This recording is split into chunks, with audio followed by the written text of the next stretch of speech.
Hi guys, Brother J's Card Finds here. This is a little bit of a delayed video. I went to a show, I believe it was last Sunday. Yeah, last Sunday. And it was the Denver, PA, the Card Boys show. It was okay. Not great. Nothing bad. I mainly did my business with one dealer.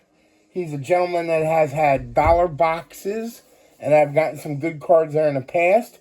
Well, he had some good news for me. Somebody had bought all his other dollar boxes, so he basically brought out two new dollar boxes, all baseball, that he had never had at his show. So there was a lot of new stuff in there that I wanted. So we'll start out with when I came in the show. There was a table with a gentleman that had dollar cards. I think if he bought six, it was 6 for $5. The only card he had that I wanted was this. It says $1 on it. It's Pedro Martinez, 1995 tops. It's the Cyberstats. I needed it for my Cyberstats set. It was the only card that he had that I really wanted, and I only had 20s at that point. So I told him I definitely want that card, but I don't want to ask him to break a 20 for $1. So I would be back once I had broken the 20. So then the gentleman that I told you about at the beginning, who had the new dollar boxes, I will show you everything that was in there. It worked out good because it turned out to be 19 cards. So I gave him the 20, I had $1 left, and then I paid for the Pedro. And after that, I decided I didn't need anything else from that show. There was the typical things at that show. People had things not priced or, mixed in with other things, or it was all new stuff, or it was all, one or two guys just had Pokemon. It's not the greatest show. I won't go out of my way to go to that show. I mean, it's fairly close. Last time they had it, it was against another show, and I went to the other show instead. And that would probably still be the case in the future. So, but here are the cards that I got for $1 each from him. This one's interesting. It's a George Brett Sport Built. I really don't know anything about it. I'm going to have to look into this and see what it is. I imagine it might be some kind of advertising card. I'm not sure what the lettering here is either. Let me see what that says. It says GB5. Who knows? Maybe there's a whole series of that for George Brett. Okay. This is I believe it's a 2010. It's the Brewers team card, Brew Crew Knockout. It's Ryan Braun and Prince Fielder. I always loved it when these guys played around. I know most of you guys don't like Ryan Braun, but I still do. As you see, it's a gold card. So it is numbered 625 out of 2010. All right. Here is a Paul Molitor Kellogg's card. It's from, I believe it's from 19, let me see what this is. Does that say 78? It's hard to get it to focus. Oh, sorry. I think that says 78. When I watch the video, it probably will say it. It says on here it's a second-year card. I don't know why the color in these Kellogg's does that. I guess it fades. So, for $1, why not? This is I believe it's a 2003 Topps Chrome Jim Tomei. It's apparently from the Update and Traded set.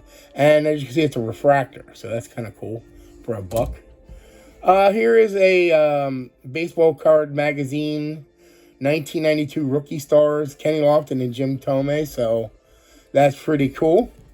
Warren D, there you go. If you happen to be watching my videos, I might have to take a picture and send it to you because I don't know if you actually watch my videos.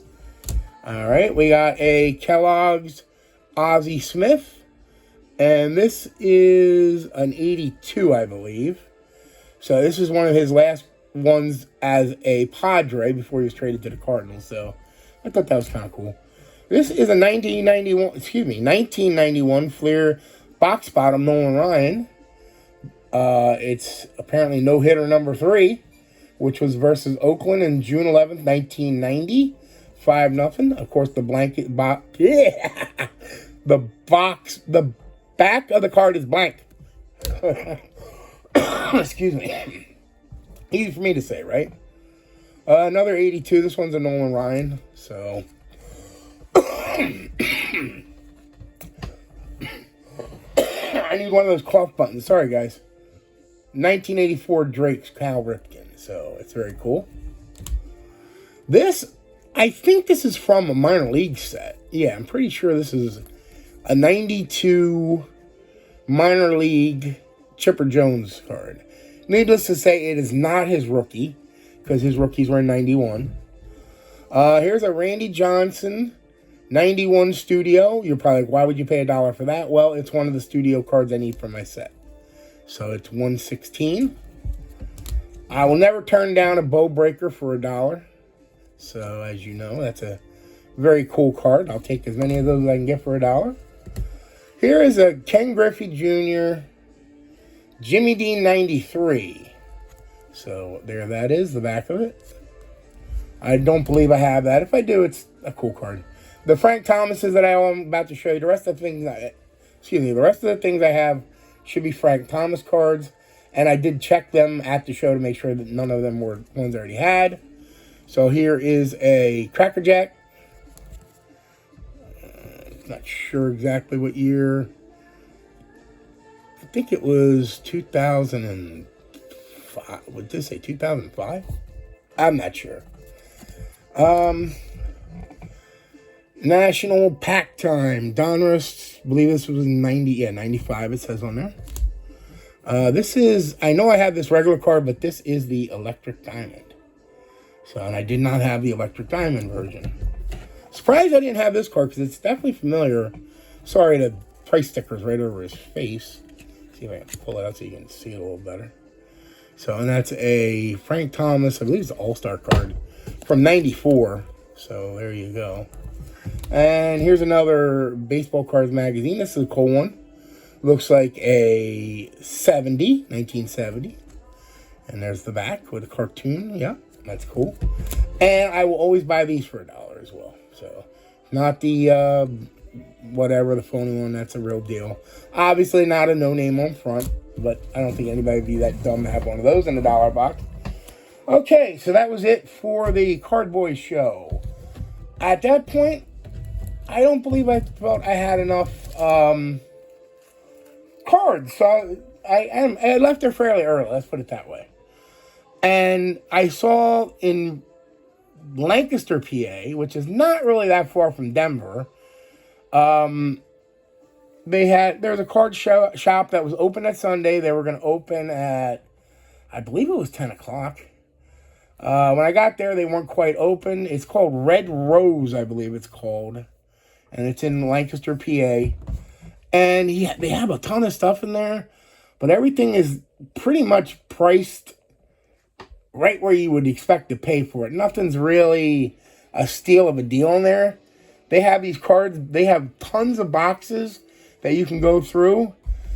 All the cards that, let's put it, all right, it's a weird setup they have. Everything in the box is 50 cents, except if it's marked. And anything that probably worth more than 50 cents is marked. So, I went through, first thing I'll tell you about is I got a stack of, I think it was close to 130 1983 Fleer baseball for my set. Now, I already put those away. They were mainly commons. There was a few stars, but mainly commons. No big cards. There was like a couple I paid $1 for. But, and I wasn't happy paying 50 cents with them, so I did talk them down on the price. Because if it would have been 50 cents, it would have been like, say, 120. That would have been $60 for a handful of basically commons. So he gave me that stack. And like I said, I think it was more than, it might have been 120, 130, maybe more, but I think that's about right. And I got that stack for $40. That includes a couple of the ones that were, oh no, actually, I think the more expensive ones, he charged me sticker price for. But he gave me those for $40. And then everything else he gave me for $10 more. Here's everything else, other than like I said, other than the 83 Fleers. I got a Bob Veal. This is his first card by himself. Obviously, it's way off center. Miscut to that point. But, for $1, I figured why not.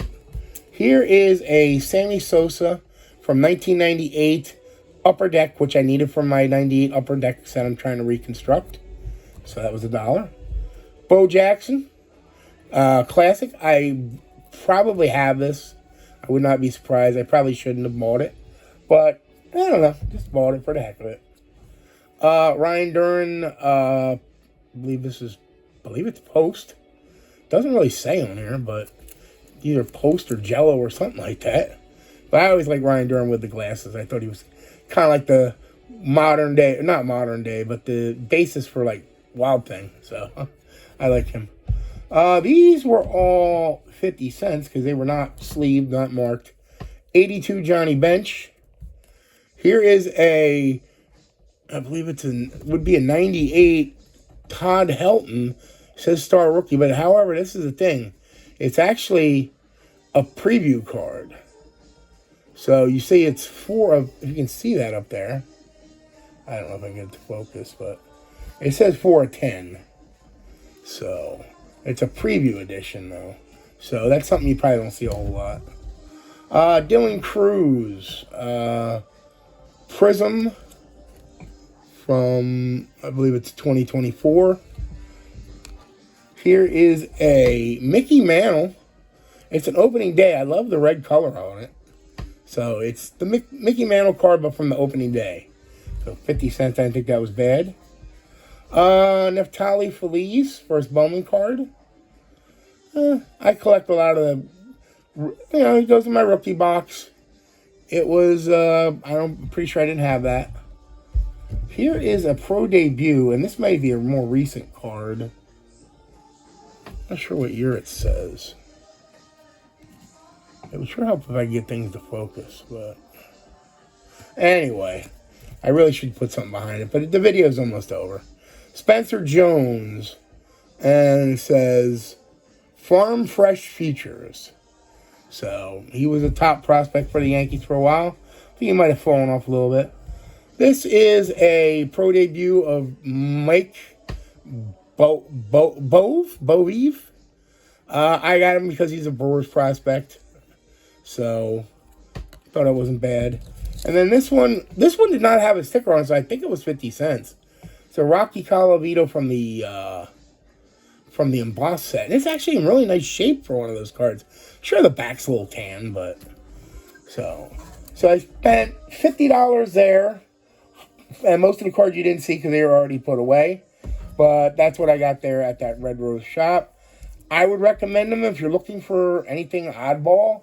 I would not recommend them if you're looking for bargains necessarily. So, all right. Well, that's it. No card shows this weekend. There was one which was this morning, which started at 7:30, and it was in Lancaster, which is a good hour drive from me. I chose not to go. They didn't want to get up extra early to go, and there's 2 shows next weekend, which is not a payday weekend, so that might be tricky. I'm not sure how I'm going to do that, if I'm going to both. Or one is the Allentown show, which I'm sure I will go to. It's now at the hotel. And the other is the Chester County Card Show, which was the one that I complained about back a few months ago, where there was no room to walk around. Well, now it's in Westchester, so it's going to be a further drive. It still costs $5 to get in. It sounds like it's going to be a good show, but I haven't decided whether I'm going to that yet or not. So, so I'll probably see you guys next week at some point. But thanks for watching this one. Goodbye.